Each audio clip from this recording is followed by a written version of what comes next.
friends, welcome to Lentera, lebih kenal dekat dengan ITERA. Gimana nih kabar teman-teman semua? Semoga sehat dan tetap semangat ya. Apalagi di masa pandemi kayak gini kita penting banget nih menjaga kesehatan agar tidak terpapar virus dan menulari orang lain. Oke, kenalin aku Fani Sirait yang akan menemani teman-teman semua mengenal lebih dekat apa aja sih ke-37 program studi yang ada di Institut Teknologi Sumatera.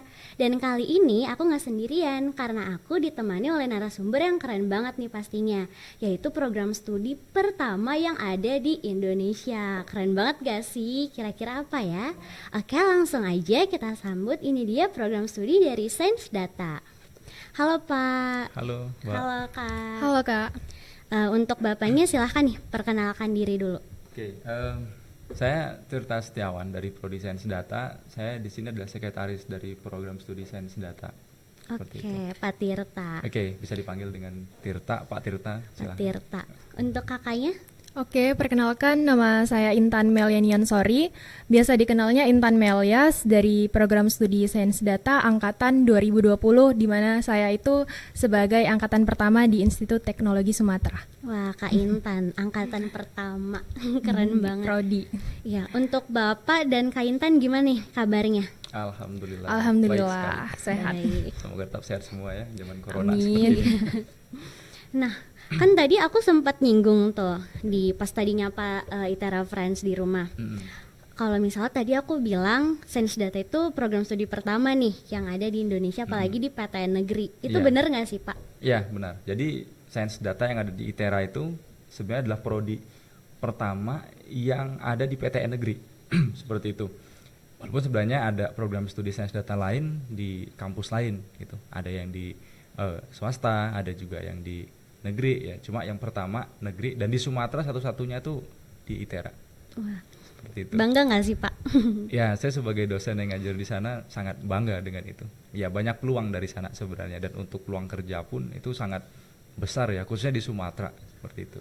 Iya, karena dari ITERA aja tagline-nya ITERA for Ya, Sumatera kan. benar, ITERA for Sumatera. Semua Iya. program ngarahnya ke sana, Pak.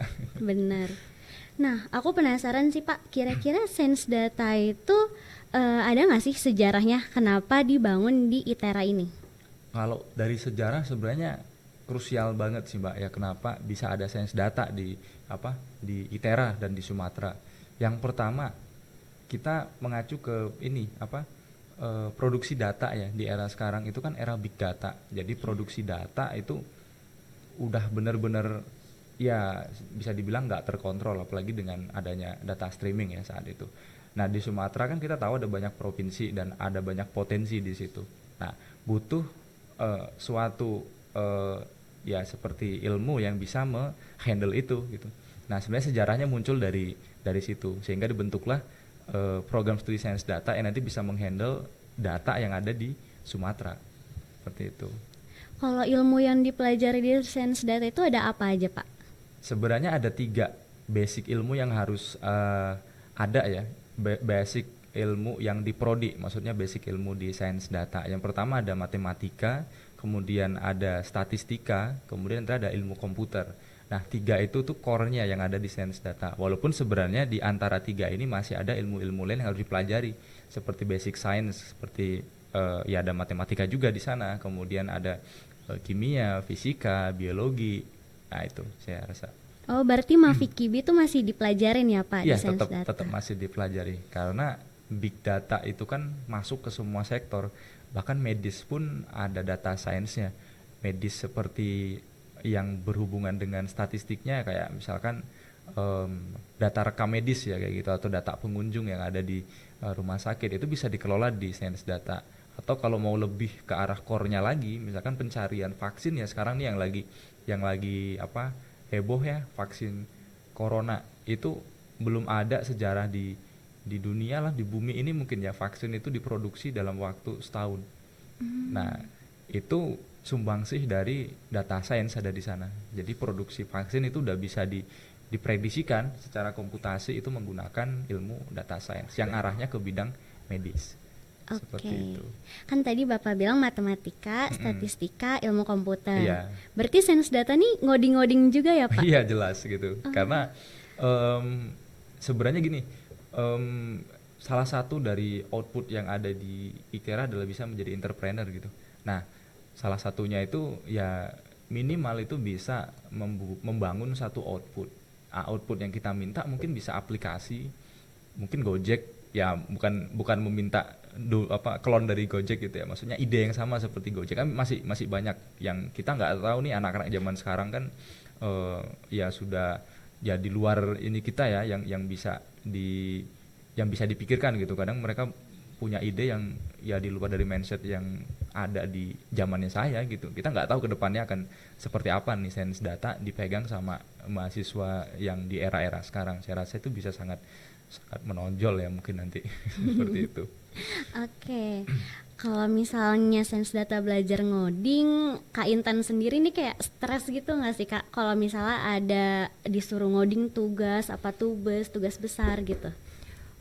Kalau dari pribadi sih masih kurang, apa ya, ilmunya masih kurang, tapi sering-sering kumpul sama teman-teman, belajar bareng. Mulai dari coding-codingan itu ada macam-macam ya Kak.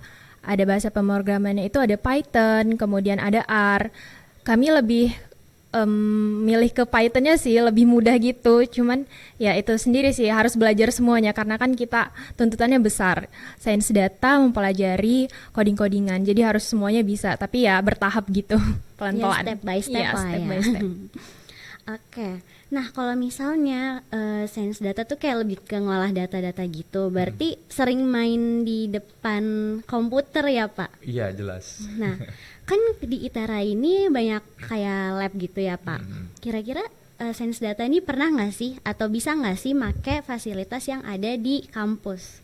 Bisa, ya jadi sorry, jadi sangat bisa karena konsep yang ada di ITERA ini kan semua lab itu data sharing. Jadi setiap mahasiswa sebenarnya bisa ke lab manapun ya selagi dapat izin ya dari dosen dan bagian labnya. Seperti sains data karena sering menggunakan komputasi. Nah, sains data ada lab sendiri namanya data processing. Nah, bisa pakai itu. Atau kalau misalkan butuh komputer yang speknya lebih tinggi, bisa nanti ke lab yang di bawahnya informatika. Di sana ada lab multimedia sama lab komputer. Kita bisa pakai itu juga. Jadi intinya mahasiswa yang ke sains data nggak usah takut lah kalau misalkan nggak punya komputer atau misalkan nanti apakah harus beli komputer yang high spec gitu. Saya rasa nggak perlu karena itu semua sudah difasilitasi di kita seperti itu. Nah, untuk lab itu kita bisa pakai sepuasnya, bukan sepuasnya sih. Jadi kayak kalau misalnya ada matkul yang berhubungan dengan komputer gitu bisa langsung ke lab itu atau gimana Pak? Nah, ini mungkin nanti ngarahnya ke tugas akhir ya, atau project seperti itu ya. Memang untuk saat ini kita sedang mengakomodasi yang hal-hal yang demikian, Mbak. Jadi kayak misalkan gini, ada mahasiswa yang mungkin ada tugas akhir dan mereka butuh komputer yang runningnya itu mungkin 24 jam. Dan itu kan kalau menggunakan komputer yang di multimedia kemudian lab komputer itu kan nggak bisa ya karena mereka itu kan data sharing mungkin dipakai dengan prodi lain di saat yang sama seperti itu. Nah, sebenarnya di lab kita nanti itu yang lab data processing itu kita akan bagi jadi dua. Satu untuk yang perkuliahan, satu lagi itu untuk yang penelitian atau tugas akhir. Nah, yang di tugas akhir ini mereka bisa pakai kapanpun selagi dapat izin ya. Kemudian mereka juga bisa buat kayak semacam kelompok-kelompok penelitian lah mahasiswa ya, nggak harus yang advance ya, minimal yang untuk awal aja kayak gitu. Itu yang sedang kita coba desain di Prodi Sains Data untuk saat ini. Baik Pak. Untuk Kak Intan sendiri pernah nggak datang ke lab? Datang aja. Kalau datang langsung sih lewat aja mungkin ya. Cuman kalau untuk nyicipinnya belum. Mungkin nanti ya pas sudah dapat tugas akhir. Betul. Udah pusing untuk kepala. Nah, untuk sistem perkuliahannya sendiri di Sains Data itu gimana Pak? Sebenarnya kalau sistem perkuliahan di ITERA ada 3 ya. Ada yang full offline, ada full daring, satu lagi hybrid. Untuk semester kemarin kita hybrid. Tapi kendala di semester kemarin itu ada cukup banyak ya, saya rasa itu bukan cukup mengganggu, tapi kita ingin meminimalisir transfer informasi atau transfer ilmu yang cukup lambat, sehingga kita di semester ini itu memutuskan untuk full daring seperti itu, karena mereka bisa akses dari manapun, apalagi sekarang era digital dan prodi sains data juga mereka harus mampu hal-hal yang demikian seperti itu. Oke, kalau misal full daring, kakak pernah nggak sih ngerasa kesulitan atau nggak, ceritain deh suka dukanya daring? Oke, kalau daring sendiri sih kesulitan yang sering terjadi itu kemungkinan di sinyal ya sih Kak. Soalnya kan kalau daring orang tua nyuruhnya kuliahnya di rumah aja, sedangkan di rumah kan sinyalnya masih susah. Jadi ya kemungkinan sih di sinyal, kebanyakannya di sinyal. Terus kalau misalnya lagi nggak kumpul sama teman-teman itu, ketinggalan sedikit langsung udah ketinggalan, ngeblank semua. Makanya harus benar-benar fokus, benar-benar siap ketika daring, itu sih. Berarti kalau misal mau nangkep materinya itu benar-benar ngeliatin gitu ya Pak, merhatiin? Iya, harus fokus banget. Oke, nggak apa-apa. Karena aku juga ngalamin kayak gitu. Betul ya Kak? Apalagi kalau misalnya kayak wifi mati, itu kayak Iya, kesel banget. Nyari sinyalnya susah banget. Aduh. Dan sebenarnya nggak hanya di mahasiswa sih, di dosen pun sama sebenarnya. Karena kalau kita dikasih pilihan ya, kita lebih memilih offline saja, itu lebih enak. Jadi nggak ada apa ya masalah sinyal yang terkendala seperti itu saya rasa udah nggak ada. Yang problemnya saya alami itu, saya pernah ngomong setengah jam, itu ternyata sinyalnya udah putus gitu. Itu 2 kali saya seperti itu, makanya itu kendala banget tuh di kita tuh di era sekarang. Iya sih, jadi kayak agak susah gitu Iya, ya. Betul. Nah, kalau misalnya sains data belajarnya statistika, matematika, ilmu komputer. Kalau misalnya selain 3 itu, ada nggak sih yang paling menarik atau yang paling menonjol dari program studi sains data? Mungkin kalau dari ketiga itu mungkin yang muncul adalah gabungan dari itu sih Mbak ya. Kalau misalkan di luar 3 itu mereka kan bisa pelajari di kurikulum ya. Tapi yang mungkin mereka nggak bisa pelajari adalah yang di luar kurikulum, dan mungkin yang gabungan dari ketiga itu. Saya nggak tahu ya dengan yang mahasiswa. Kalau dari saya itu kemungkinannya bakalan muncul itu adalah ya seperti apakah mereka penasaran nggak sih dengan gimana sih program Android itu bisa jalan gitu. Padahal itu sebenarnya full data science di sana. Kayak misalkan data di Gojek gitu ya. Kok di sana bisa muncul data demografi kayak gitu. Misalkan di Lampung orang sering ngebeli anggaplah satu apa sih kalau di Lampung yang jadi endemik, baju tapis misalkan ya. Nah, kenapa tapis di Lampung orang sering ngebelinya di daerah A gitu, muncul di aplikasi data itu gitu. Itu sebenarnya kan data science. Nah, yang saya ingin arahkan adalah mereka bisa nggak sih menciptakan hal baru gitu dengan menggabungkan 3 basic data science tadi, aplikasi baru gitu atau output baru. Mungkin itu yang saya rasa ada gitu.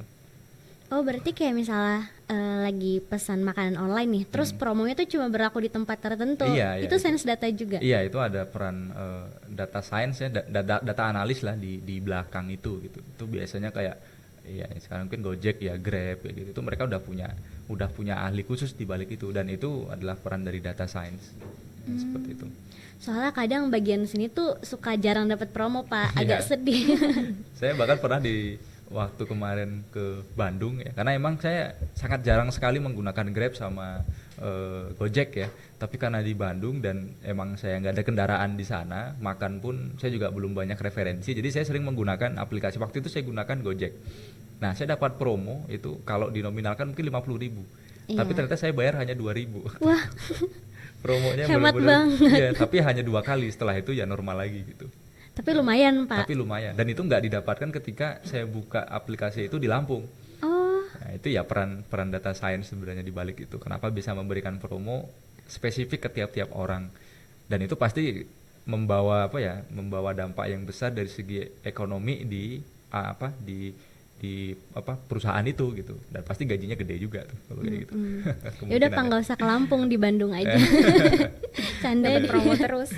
Iya. Nah, kalau misalnya tadi sempat nyinggung kan, berarti kayak lebih ke aplikasi-aplikasi gitu ya, aplikasi-aplikasi yang ada di smartphone. Salah satunya ya, tapi sebenarnya nggak hanya itu. Kayak misalkan mereka ingin kerja di ya nanti masuk ke prospek kerja sih sebenarnya. Mereka ingin bekerja di apa contohnya ya, BPS ya mungkin ya, itu bisa dimasukin ke sana karena kan ada statistiknya kayak data-data penduduk dan sebagainya. Kemudian mereka ingin kerja mungkin di Google, itu bisa sekali gitu. Mungkin kalau misalkan di Microsoft mereka juga punya tim sendiri tuh, data analis seperti itu. Hampir semua sektor bisa masuk. Tapi memang di Indonesia data science ini masih apa ya, masih awam lah, karena kebanyakan data science itu digantikan sama statistika, ilmu statistika, kemudian matematika yang seperti itu. Kayak gitu. Tapi sains data kan mencakup 3 tadi kan, Iya, Pak? iya, ya, persinggungan di antara 3 tadi. Dan lulusan harus ya menguasai 3 bidang ilmu itu. Kak Intan tuh menguasai harus Harus Insya ya. Allah harus. harus. Nah, kalau misal tadi Pak Tirta udah nyebutin prospek kerjanya, dari yang tadi disebutin Kak Intan udah ada belum sih kayak gambaran nanti tuh kalau misal mau lulus mau masuk perusahaan yang mana atau yang mana gitu? Oke. Kalau dari aku sendiri sih pengennya ke BPS. Soalnya waktu itu pernah dapat motivasi Kak dari orang tua. Kebetulan orang tua kerja di BPS juga, cuman sebagai mitra. Kemudian deket sama atasannya bokap gitu. Terus dibilangin kalau bisa harus lebih dari orang tuanya sendiri ya. Kayak motivasi langsung gitu. Oh ya udahlah BPS aja mungkin ya. Kayak tertarik sendiri karena kan kebanyakan orang-orang kalau ngelihat orang tuanya kerja, pengen juga loh kayak orang tua, bahkan pengen lebih dari situ gitu sih. Iya. Emang motivasi terbesar tuh dari orang tua Betul, ya, Kak? bener sih. Tapi BPS itu apa ya? Aku dari tadi ngangguk-ngangguk tapi nggak tahu. Oke. BPS itu Badan Pusat Statistik. Jadi di mana di situ tuh pendataan penduduk, kemudian banyak sih kayak kebun-kebun, terus sawah, semua didata sih di situ. Dan itu perkembangannya setiap tahun ya Pak kalau nggak Iya, salah. iya, tiap Betul. tahun. Tiap Berarti tahun. banyak ya data yang diolah di situ. Betul. Oke. Nah, karena tadi udah banyak kan kita ngupas, belum banyak sih, banyak lah, banyak Iya. aja ngupas tentang sains data. Kita masuk ke segmen mitos atau fakta. Nah, aku tuh sering ngedengar di luar sana Iya. kayak sains data tuh kan judulnya sains. Itu emang belajar tentang sains aja, apa sains banget, apa enggak sama sekali? Soalnya sains kan kayak matematika, fisika, kimia, biologi kan. Nah, itu kira-kira mitos atau fakta, Pak? Oh, saya dulu nih ya. Iya. Oke. Kalau di saya itu gimana ya bilangnya, mitos atau fakta ya? Sebenarnya ya tadi pertanyaannya apa? Bener-bener belajar ya? Iya, sainsnya. Bener-bener sainsnya ya. Kalau belajar bener sainsnya iya. Jadi itu bukan mitos gitu. Cuma ada kadarnya gitu. Kayak misalkan di sains data mereka belajar sains, tapi nggak terlalu yang sains biologinya, nggak terlalu yang sains kimianya, nggak terlalu yang sains fisikanya, nggak. Ya itu tadi, mereka belajar sainsnya itu yang bener belajar sainsnya itu matematika, statistik sama ya ilmu komputer tadi. Seperti itu. Jadi kalau dibilang mitos atau fakta, harus belajar itu ya mitos ya berarti ya, yang kayak gitu ya. Mitos tapi ada benernya. Iya, ada benernya gitu. Kalau dari kakak sendiri selama perkuliahan pernah nggak? Maksudnya belajar sainsnya tuh belajar banget apa kayak cukup kenal aja? Kalau dari aku sendiri sih lebih ke kenalnya aja sih, nggak terlalu mendalami karena nanti lebih masuk ke bahasa pemrogramannya sendiri, pengaplikasiannya. Jadi nggak terlalu belajar bener-bener sainsnya gitu, cuman nanti diaplikasikan ke bahasa pemrograman gitu Kak. Oh, terus kan di sini kalau di Tera ini kan ada TPB ya. Berarti pas TPB kakak itu ada praktikum nggak? Ada Apa tuh? PKS sih itu, Oh, matkul PKS. Berarti dari Mafikibi itu nggak ada Mafikibi fisika, kimia, biologi itu nggak ada praktikum ya kak? Ada waktu itu matematika, kemudian sama fisika, kimia juga ada. Oh, masuk juga praktikumnya. Masuk. Cuman lebih ke PKS sih yang pengaplikasian ke data-datanya gitu. Ngoding ya kak? Betul. Ngoding lagi. Pernah ngalami kesulitan gitu nggak sih kak kalau misalnya lagi ngoding, lagi membuat apa kek? Ada Kak, kayak error gitu sih. Lebih sering errornya. Kadang tuh kalau pencet enter terus munculnya item atau error dulu tuh sakit hati nggak sih? Iya bener, apalagi kalau yang ngulang dari awal itu aduh males banget mau ngetiknya lagi, tapi ya gimana harus ngulang. Terus nyari kesalahannya tuh bingung, ini Iya, salahnya di mana gitu. bener, nanti kalau udah bener sintak yang ini nih yang salah, terus nanti ada error lagi. Waduh, jadi kayak saling error gitu, jadi harus bener-bener ya udahlah ngulang lagi dari awal. Bener-bener Tapi kalau susah. misal lagi ngalamin kesulitan yang kayak gitu, kakak tuh kayak minta tolong ke temen apa minta penjelasan dari dosen gitu?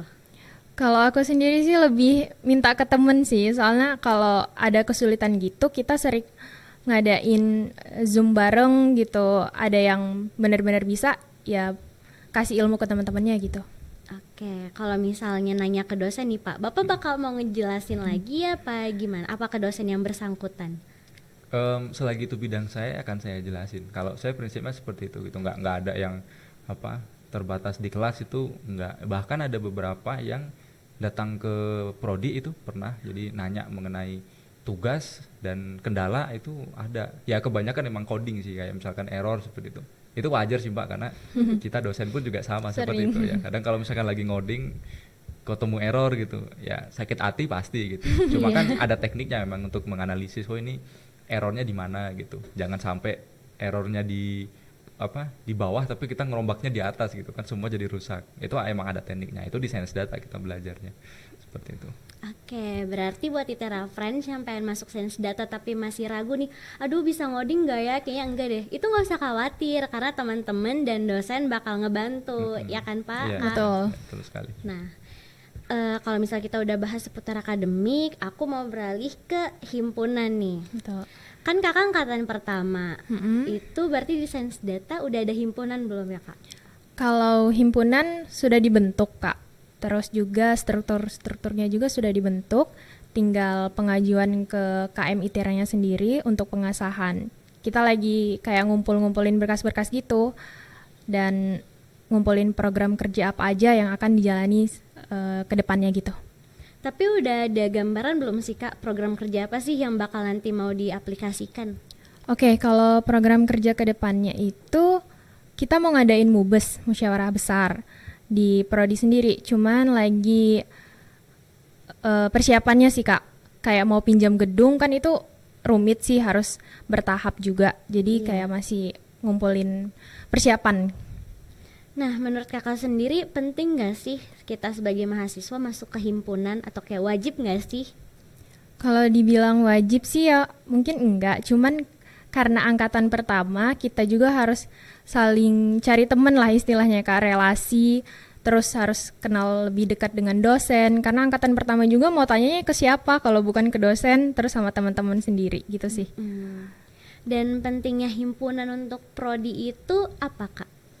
Kalau pentingnya itu sih ya itu untuk dikenal lebih jauh sama di dalamnya dulu sih. Di ITERA juga pasti nanti ditanya kalau misalnya ada kumpulan organisasi kan pasti yang ditanya sains data mana nih, masa nggak ada himpunannya, nggak mungkin kan cuman belajar aja kalau nggak ada organisasinya gitu sih. Benar, berarti himpunan tuh bisa mewadahi ya Kak? Iya betul. Oke, nah terakhir nih Pak, dari Bapak dan Kakak ada nggak sih pesan untuk para calon mahasiswa sebelum mereka tuh memilih, aduh mau masuk program studi apa ya, di kampus mana ya? Soalnya kan kalau misalnya beralih dari SMA ke kuliah itu kan banyak yang dipertimbangkan ya Pak. Itu ada nggak Pak pesan kesannya? Kalau karena saya pernah ngalami juga ya ketika intinya adalah ketika lulus kuliah itu ada tahap baru yaitu tahap bekerja itu biasanya yang paling ditakuti oleh mahasiswa dan kalau yang dari ya adik-adik yang mau kuliah kalian harus sampai ke step itu dulu gitu jadi jangan penting saya kuliah dulu gitu nanti kerjanya kalau bisa jangan ya kalau bisa kuliah itu udah ada targetnya saya mau kerja di sana sehingga ketika kalian jalanin kuliah itu enjoy dan ya senang lah kalian ya, otomatis nilai pun akan mengikuti banyak poin plusnya kalau seperti itu tapi memang faktanya mungkin ada yang saya kuliah aja dulu nanti ya jalan prosesnya nanti aja ya itu yang seperti itu jangan. Nah dengan adanya ini nih podcast seperti ini di ITERA kalian bisa milih nih yang mana yang cocok dengan background kalian. Kadang tadi kan ada dijelasin juga motivasi keluarga itu sangat tinggi juga ya kalian bisa diskusikan dengan keluarga kadang keluarga ada yang nanya ini nanti kerjanya kemana gitu nah kalian tinggal buka aja nih Pak podcast dari ITERA ini prospek kerjanya ke sini ya, seperti itu jadi saran saya sih ya kedepannya kalian harus harus analisis lagi nih kalau saya kesini kuliah di sini nanti bakalan kerjanya apa gitu, dan gunakan juga kayak teknologi-teknologi yang udah ada seperti ya kayak YouTube untuk ya mencari informasi, jangan stuck dan diem aja gitu, karena informasi yang ada di apa ya mungkin di YouTube, di website itu lebih lebih kencang ya, atau lebih lebih deras lah dibandingkan dengan data yang kalian tunggu di grup-grup seperti itu. Dan ya karena kalian udah baca dan dengar di apa di website, di podcast tentang sains data, ya saran saya masuk aja ke sains data seperti itu, karena jaminannya ya nggak jaminan sih, peluang kerjanya untuk di zaman sekarang dan di Sumatera itu cukup tinggi seperti itu kalau dari saya. Oke, kalau misal dari kakaknya? Kalau dari aku sih benar kata Pak Tirta tadi, harus tahu dari motivasi orang tua, kemudian juga keinginan belajar dari diri sendiri itu kita maunya belajarnya di mana. Jadi harus saling berkaitan, kemudian nanti insya Allah gampang gitu buat belajarnya, nggak kebanyakan stres. Karena kan kalau dilihat-lihat dari sekarang ini banyak anak-anak ngomongnya tuntutan orang tua, padahal kan itu juga sebagai motivasi untuk kita belajar gitu. Berarti buat ITERA Friends yang pengen masuk ITERA atau pengen lagi bingung nih mau masuk program studi mana, itu tentuin dulu nih minat kita di mana ya. Ya, benar. Udah tentuin minat, minta restu sama restu. kedua orang tua, biar kalau misalnya udah nyemplung nih istilahnya, kita dikasih jalan. Benar. Gitu. Untuk sosial medianya apa nih Pak? Soalnya kan mungkin tadi kita udah berbincang-bincang, cuma mungkin nanti ada teman-teman di rumah yang kayak masih pengen ngegali lagi nih tentang program studi sains data. Itu kira-kira ada yang bisa dikunjungin nggak Pak? Kalau kita punya website ya, websitenya itu ada di sd.itera.ac.id. Itu bisa diakses ya untuk website. Dan kita juga punya Instagram juga, nama Instagramnya itu Sains Data. Sains data aja. Ya, Sains Data itu bisa diakses, kalian bisa cari informasi yang lebih dalam lagi di sana. Dan selain itu ada juga Facebook ya, itu biasanya udah terlink kok di website. Jadi kalau saran saya buka aja website, nanti di sana sudah punya link sosial media lainnya. Nah, informasi bisa digali di sana. Memang yang paling banyak informasi itu ada di website sama Instagram, dua itu. Mungkin Instagram ya sekarang yang lebih friendly ya kayak gitu ya. Emang kita juga udah punya Instagram. Mungkin yang lebih update di mahasiswanya ya, yang di KMSD, KMSD ya. KMSD. Itu lebih update di sana. Kayak gitu. Itu tadi Instagram himpunan ya Kak? Iya, kmsd.itera itu Instagram himpunan. Oke, berarti kalau misalnya ITERA Friends masih bingung, bisa kunjungi web, Facebook, dan Instagram yang tadi Pak Tirta dan Kak Intan sebutin.